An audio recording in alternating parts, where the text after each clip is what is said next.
So that was a statement in which the word entropy occurred in the statement of second law of thermodynamics. Okay, so what does it say? Total entropy of a system and its surroundings increases in a spontaneous process. So melting of ice is a spontaneous process, isn't it?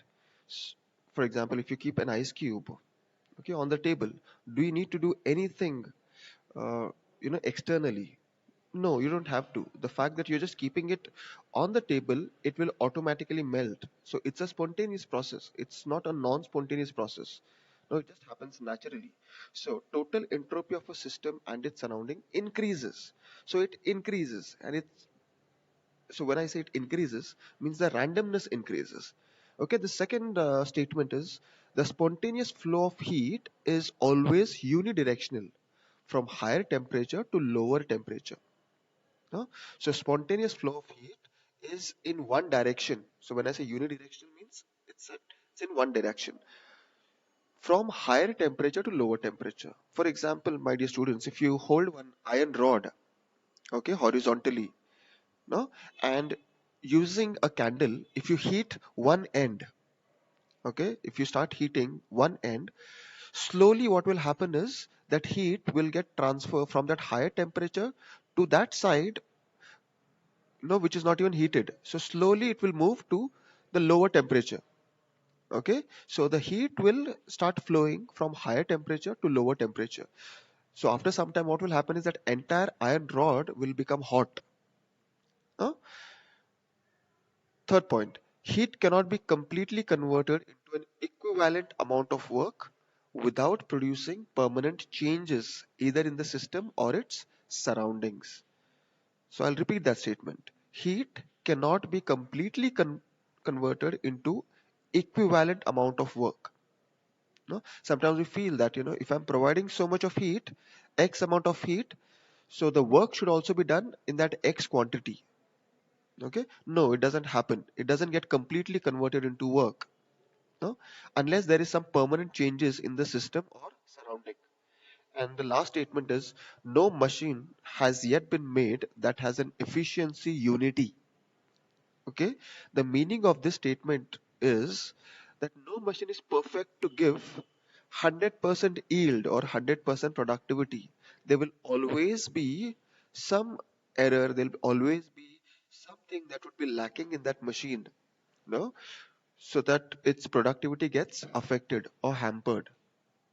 That's why it said no machine has yet been made that has an efficiency unity. Unity means perfect efficiency, flawless efficiency. No? So there is no machine. So all these statements that you see, these 4 points, my dear student, they are statements of second law of thermodynamics. So if at all a question is asked, state or write the statement of second law of thermodynamics, prefer putting this one. Okay, the first one. Let's go to a term called as enthalpy. Remember in the lab, we did many experiments on enthalpy, enthalpy of dissolution, enthalpy of neutralization, enthalpy of displacement. And at that time I did tell you, in simple words, enthalpy is nothing but heat. Okay, enthalpy's symbol is capital H. Okay, capital letter H. Now what is enthalpy? It is a sum of internal energy, that is U, of a system, and the energy equivalent to PV. PV is what? Product of pressure and work, rather volume. No? So PV is product of pressure and volume. Enthalpy is the sum of internal energy of a system and the energy equivalent to PV. So how do I write that down? H is equal to U plus PV. Since H, U, PV are state functions means there is a final state and there is an initial state. That's why delta H is equal to H2 minus H1. So how do I write that down in terms of the initial state and final state? Delta H. So this equation, not H is equal to U plus PV, becomes delta H, which is change in enthalpy, which is equal to delta U, that is change in internal energy, plus P delta V. No, because since pressure is same inside and outside, so there is no final pressure and initial pressure. Okay, but there is delta V, which is final volume and initial volume. Delta V is final volume minus initial volume. So delta H is what? H2 minus H1. Delta U is what? U2 minus U1. Delta V is what? V2 minus V1. Okay, so for reactions involving solids and liquids, okay, delta H is equal to delta U.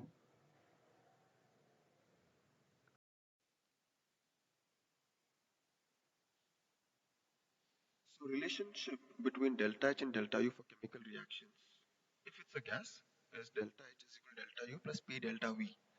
Now, because when we talk about pressure, we're talking only if it's a gas. Now, we can't be talking pressure of liquid and solid. No? But if at all there's a reaction involving solids and liquids, this same equation, what happens is delta H is equal to delta U because this entire factor becomes zero. Now, because there is no change in volume, there is no pressure. No? So delta H is equal to delta U. Let's derive a very important relationship, a very important question, five-star question. Okay, generally it comes in the exam, board exams. No? Derive relationship between delta H and delta U. Okay. Now, just now we saw a reaction involving gases. Okay, in this previous slide is this equation, isn't it? Delta H is equal to delta U plus P delta V. No? So reaction involving gases, delta H is equal to delta U plus P delta V. Now, what I do with delta H and delta U is I just keep it as it is plus P. Can I write down delta V as V2 minus V1, final volume minus initial volume? Yes, I can. Okay, because delta V is V2 minus V1. Now, delta H is equal to delta U plus, if I just open these brackets, what do I get? PV2 minus PV1. Now, when you look at this PV, okay, in 11th standard, remember we did that ideal gas equation, PV is equal to nRT. Okay, let's do that. So PV2 will be N2RT because RT is constant. Okay, so there is no final and initial because temperature is constant and even gas constant R is constant. What changes is number of moles. Why? Because if the volume is changing, automatically the number of moles will also change. No? So delta U plus PV2 becomes N2RT, PV1 becomes N1RT. Okay, so when I substitute the values, it becomes delta U is equal to N2RT minus N1RT. Let me take RT as common, which is equal to delta U plus RT. In the bracket, I can put N2 minus N1. Now that N2 minus N1, I can make it delta N, isn't it? So delta H is equal to delta U plus RT delta N. This is that equation that I was talking about. If at all a question comes, derive relationship between delta H and delta U. This is what you are expected to derive. So whatever I'm highlighting, my dear students, this is what you're supposed to derive. It can also be written like this: delta H is equal to delta U plus delta N RT. Yeah, so even RT delta N is acceptable, where delta N is difference between number of moles of products and those of reactants. So what is N2? Number of moles of products. And N1 is what? Number of moles of reactants. So whatever is the difference, that becomes my delta N. Now we'll look at enthalpies of physical changes. No, there are many things that occur physically. No, there is fusion, as in melting, vaporization, that means converting into gas. Then there is atomization, there is sublimation. No, there are so many things that takes place with a substance. Okay, let's quickly take a look at them. The first thing is enthalpy of phase transition. Phase transition means liquids become solids, solids become gases, gases becomes liquids. No, so they are changing in phase. So that's what phase transition is. First one is enthalpy of fusion. What is enthalpy of fusion? That is, it's denoted as delta FUSH. The enthalpy change that accompanies the fusion of 1 mole of a solid. Fusion fuses or melts 1 mole of a solid without change in temperature at constant pressure. Without change in temperature means constant temperature and pressure. Enthalpy of vaporization, which is denoted as delta VAPH. Now in that case, what happens is, see, for your convenience, I've underlined those words which change. All other things remain as it is. The enthalpy change that accompanies the vaporization. That means liquid becomes gas. Vaporization of 1 mole of liquid without change in temperature and constant pressure. Okay, and the third one under phase transition is enthalpy of sublimation, which is denoted as delta SUBH. Okay, the enthalpy change that accompanies the conversion of 1 mole of solid directly into its vapor. So sublimation is what? Conversion of solid directly into vapor. So it doesn't get converted into liquid. From solid it goes to vapor. Like you must have observed in naphthalene balls that solid directly goes into become vapor. and the relationship can be given with this equation. So what we looked at was enthalpies of physical changes. The first point was enthalpy of phase transition. Okay, so in that we saw enthalpy of fusion, enthalpy of vaporization, and enthalpy of sublimation, which gives us the relationship delta sub H is equal to delta fuse H plus delta vaporization H. So basically it's enthalpy of sublimation H, which is equal to the sum of enthalpy of fusion and enthalpy of vaporization. Now let's go to enthalpy of atomic or molecular changes. So basically these are chemical changes. So what exactly happens in atomic or molecular changes? Ionization is one of them. So the energy associated with it, the heat associated with it can be given as enthalpy of ionization. So in that what happens is removal of an electron from each atom or ion. That's what ionization is. What is ionization? It's a removal of an electron. That's how it becomes an ion. Okay, so the energy associated with it or the enthalpy change associated with it is called as enthalpy of ionization. Similarly, we've got enthalpy of atomization. You know, when dissociation of all the molecules in one mole of a gas phase substance into gaseous atoms. So when molecules are dissociated into atoms, that is called as enthalpy of atomization. The enthalpy change associated with it is called as enthalpy of atomization. Third is enthalpy of solution. Now, in enthalpy of solution, when one mole of a substance is dissolved in a specific quantity of a solvent to form a solution of particular concentration. So this is basically, in simple words, it's the process of making a solution. No? So when one mole of a substance is dissolved in a solvent, like for example, if I give you a salt and ask you to dissolve it in water, that is a process of dissolution or making a solution. Even that involves exchange of energy and heat. Okay, so such kind of energy change or enthalpy change is called as enthalpy of solution. And then we also have something called as enthalpy of dilution. Now, when I keep diluting a substance, okay, that also involves enthalpy change. So when a solution of one concentration is diluted to form the solution of another concentration, okay, it's called as enthalpy of dilution. It's just like saying in 1 gram substance, if I ask you to put 10 ml water, okay, that concentration will be different from me asking you to add 100 ml water. Suppose if I ask you to add 500 ml water, so automatically the concentration of that substance will change, and that will result in enthalpy change. So that's called as enthalpy of dilution. We have this concept called thermochemistry. If you remember, we did many experiments on thermochemistry. Enthalpy of dissolution, enthalpy of neutralization, enthalpy of displacement, with that polythene bottle. So that's what this thermochemistry concept is all about. It deals with enthalpy changes in chemical reactions. Remember, we did find out delta H while performing that experiment. So what is enthalpy of chemical reactions? It's also called as heat of reaction.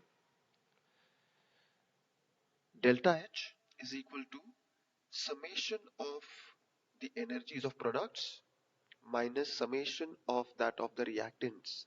So it is nothing but difference between the sum of enthalpies of products and that of reactants with every substance in a definite physical state and in the amounts represented by the coefficients in the balanced equation. So all these words you might find it a bit complex to understand, but once we take examples you'll understand what it means. But in simple words, enthalpy of chemical reaction is nothing but the difference between the enthalpies of products and enthalpies of reactants. Let's go to standard enthalpy of formation. Just a few seconds ago we saw enthalpy of chemical reactions or heat of reaction. There's something called a standard enthalpy of formation. When I add an adjective like standard, it just means that the conditions are in standard states. So whether it's temperature or pressure, they are at standard states of temperature and pressure. No, that's when the enthalpy is calculated. No? So what is standard heat of formation or standard enthalpy of formation? The enthalpy change that accompanies a reaction in which 1 mole of the pure compound in the standard state is formed. As you know, the word formation means what? Something is getting formed. No? A reaction in which Okay, a pure compound is being formed from its elements. That's what enthalpy of formation would be. The enthalpy change associated with the formation would be called enthalpy of formation. In standard conditions, it will be called standard enthalpy of formation. Let's take an example. AA plus BB arrow CC plus DD. So let's apply this formula here, that is summation of H products minus summation of H reactants.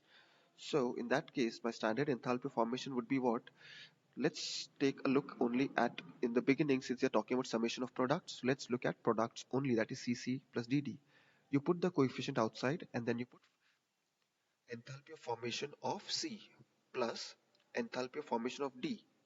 Close the bracket, negative sign, since it is difference between products and reactants. So products comes in first square bracket minus, then here you'll find for reactants. Okay, so it's the sum of the reactants here. So that's the meaning of summation. You got it? So this summation sign that you see here is summation of all the products, summation of all the reactants. So that's why there is a plus sign here. Okay. So finally we can write that down by saying delta H0 is equal to summation of standard enthalpy of formation of products minus standard enthalpy of formation of reactants. Let's go to standard enthalpy of combustion. Now combustion is a reaction that you know in which oxygen is liberated or used rather. See, oxygen is required for combustion or a reaction in which the substance is completely burnt. No? So the enthalpy change that accompanies a reaction in which 1 mole of the pure compound in its standard state reacts completely with oxygen. For example, if I give you a reaction of magnesium, burning of magnesium. So what does it give? The reaction would be what? Mg plus O, O2, no, that is oxygen, gives 2 MgO. It forms magnesium oxide. Remember, it burns with bright flame. No? So, yeah, so there is a, a totally different enthalpy that is dedicated to combustion type of experiments. No? So we have looked at formation, we have looked at combustion.